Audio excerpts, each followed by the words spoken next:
The president has continued to say that he won the 2020 election, even though there's been 60 court cases saying the opposite.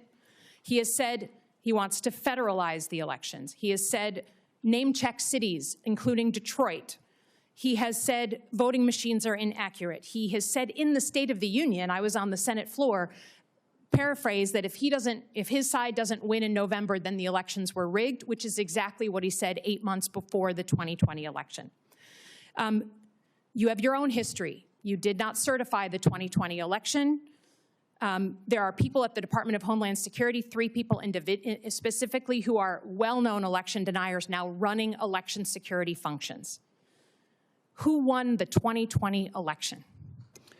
Ma'am, we know that President Joe Biden was sworn into office. He was the president for the last 4 years. But I do believe won the election? My job as Department of Homeland Security Secretary will be to make sure that we assure that the elections are fair and people can trust them. Does the federal government run the elections process, or do states?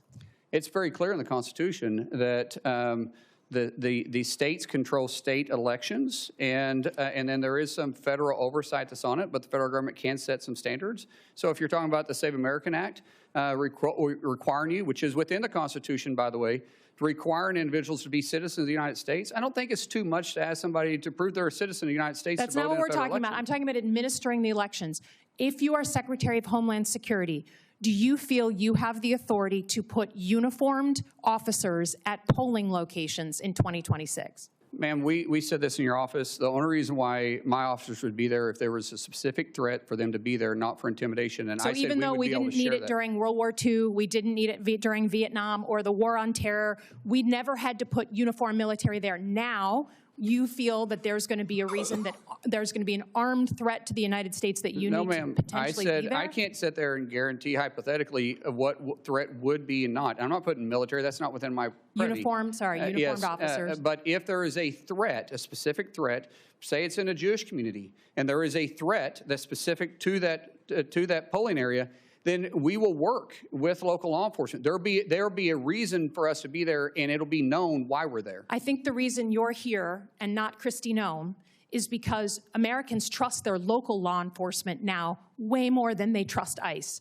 So I would just say if we ever get to the point where you are being asked to put armed ICE officers at polling locations, we have lost the plot as a country.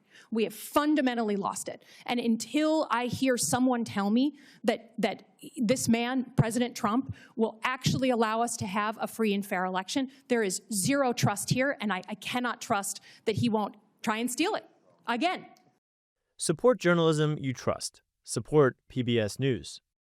Donate now, or even better, start a monthly contribution today.